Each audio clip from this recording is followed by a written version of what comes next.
കേരളത്തിലെ മിടുക്കികളായിട്ടുള്ള കുട്ടികളിൽ നിന്ന് സെലക്ട് ചെയ്ത 40 കുട്ടികളുടെ ഫൈനലിസ്റ്റാണ് ഇന്ന് സുന്ദരിക്കുട്ടിയിൽ ഫൈനൽ ഇവൻ്റാണ് ഇന്ന് സുന്ദരിക്കുട്ടിയിൽ നടന്നുകൊണ്ടിരിക്കുന്നത്. ഇവിടെ നമുക്കൊരു മറ്റൊരു ഫാമിലീനെ പരിചയപ്പെടാം. നമസ്കാരം മാഡം, എന്താണ് പേര്? തങ്കം എന്നാണ്. മോളുടെ പേരെന്താ? പവിത്ര. ഓക്കെ, പവിത്ര എത്രാം ക്ലാസ്സിലാണ് പഠിക്കുന്നത്? എട്ടിലോട്ടാണ് വെച്ച് ജോയിൻ ചെയ്യുന്നത് അല്ലേ? എവിടെയാണ് പഠിക്കുന്നത്? പബ്ലിക് സ്കൂൾ മഞ്ഞുമൽ, എറണാകുളമാണ് സ്വദേശം അല്ലേ?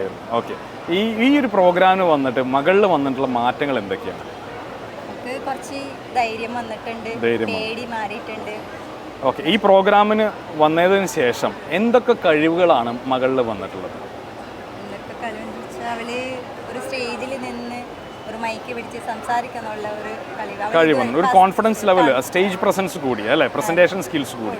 ഓക്കെ, ഡാൻസ് ചെയ്യാനും പഠിച്ചോ? അപ്പോൾ പ്രൊഫഷണലായിട്ട് ഡാൻസ് ചെയ്യാം, അതൊരു കഴിവല്ലേ? കാറ്റ് വാക്ക് ചെയ്യാൻ പഠിച്ചോ?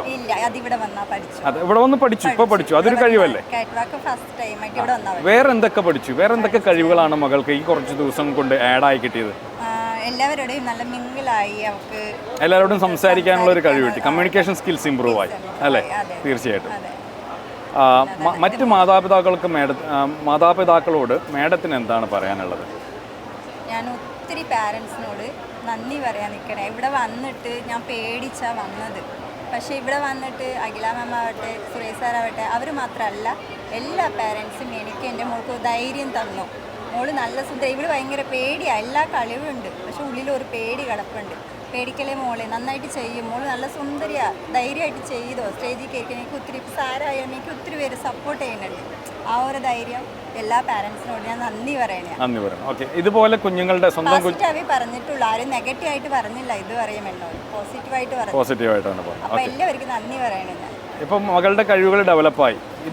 ഇതുപോലെ മറ്റ് മാതാപിതാക്കളോട് സ്വന്തം കുഞ്ഞുങ്ങളുടെ കഴിവുകൾ ഡെവലപ്പ് ചെയ്യേണ്ട കാര്യത്തെക്കുറിച്ചിട്ട് എന്താണ് പറയാനുള്ളത് മാഡത്തിന്? അത് പറയുന്നത് വെച്ചാൽ അവരുടെ കഴിവ് എന്താണെന്ന് ചോദിച്ച് അവരുടെ ഇഷ്ടത്തിൽ വിടുക, സപ്പോർട്ട് ചെയ്യണം. വേണ്ട, നമുക്കിത് വേണ്ട, നമ്മുടെ ഫാമിലിക്ക് ഇത് വേണ്ട എന്ന് പറയരുത്. നമ്മൾ കൂടെ നിന്ന് സപ്പോർട്ട് ചെയ്ത് കൊടുക്കണം. സപ്പോർട്ട് ചെയ്ത് വേണം. ഓക്കെ, ഇനി വരുന്ന മറ്റുള്ള ഇനി വരുന്ന തലമുറയിലുള്ള കുട്ടികളോട് അല്ലെങ്കിൽ മറ്റുള്ള കുട്ടികളോട് മാഡത്തിന് എന്താ പറയാനുള്ളത്?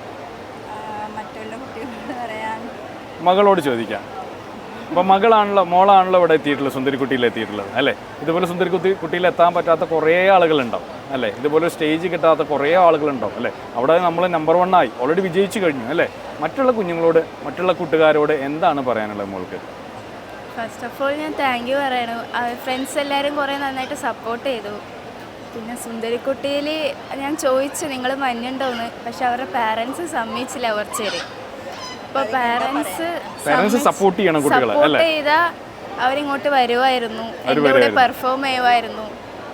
അപ്പോൾ വീണ്ടും രക്ഷിതാക്കളോട് പറയാനുള്ളത്, രക്ഷിതാക്കളെ നിങ്ങളുടെ കുഞ്ഞുങ്ങളുടെ കഴിവുകൾ മനസ്സിലാക്കി അവരെ സപ്പോർട്ട് ചെയ്ത് ഇതുപോലുള്ള സ്റ്റേജുകളിലേക്ക് അവർക്ക് അവസരം നൽകുകയാണെങ്കിൽ മാത്രമേ അവരൊരു പക്ഷേ ലൈഫിലേക്ക് അടുത്ത ഘട്ടത്തിലേക്ക് കടക്കുള്ളൂ. ഇതാ നമുക്ക് തങ്കം മാഡത്തിനോട് എൻ്റെ ലൈഫ് നോക്കിക്കഴിഞ്ഞാൽ അറിയാം സ്വന്തം മകളെ എത്രമാത്രം സപ്പോർട്ട് ചെയ്തിട്ടാണ് ഇത്രയും വലിയൊരു സ്റ്റേജിലേക്ക് കൊണ്ടെത്തിച്ചിട്ടുള്ളതെന്ന് നമുക്ക് മനസ്സിലാക്കാം. ഓക്കെ, ഇനി മകള് വലുതാവുമ്പോൾ ആരാവണം എന്നാണ് മോള് വലുതാവുമ്പോൾ ആഗ്രഹം? പോലീസ് ആവണമെന്നാണ് ആഗ്രഹം. സ്പോർട്സ് കൊണ്ടുപോകണം എന്നാണ്. മകള് അത്ലറ്റ് കൂടെയാണ്. 100-200 മീറ്ററിൽ വലിയ റെക്കോർഡുകൾ കാത്തിരിക്കുന്ന ഒരു മോളാണ് ഉള്ളത്. ഈ അത്ലറ്റ് ആവാൻ വേണ്ടിയിട്ട് ഇനി എന്തൊക്കെ ചെയ്യുന്നുണ്ട്? ട്രെയിനിങ് ചെയ്യുന്നുണ്ട്. എനിക്ക് ഇനിയിപ്പോൾ സ്റ്റേറ്റിലും നാഷണലിലും മെഡൽ എടുക്കാനായിട്ട് സാർ ഇപ്പോൾ പ്രാക്ടീസ് തന്നുകൊണ്ടിരിക്കുകയാണ്. ഇപ്പം മുൻഷിയും സഹോദയം മഞ്ഞുണ്ട്, നവംബറിലായിട്ട് വരും. അപ്പം അതിന് സാറ് കൊണ്ടുപോകും. അതിന് മെഡൽ എടുത്തു കഴിഞ്ഞാൽ സ്റ്റേറ്റ് ഉണ്ട്, CBSE ക്ലസ്റ്റർ മീറ്റ് ഉണ്ട്. അതിന് കൊണ്ട് അതിന് ഫസ്റ്റ് സെക്കൻഡ് കിട്ടുന്നവർക്ക് നാഷണലിലോട്ട് കയറാം. അപ്പോൾ അതിനുള്ള പ്രാക്ടീസ് ഇപ്പോൾ പൊയ്ക്കൊണ്ടിരിക്കുക.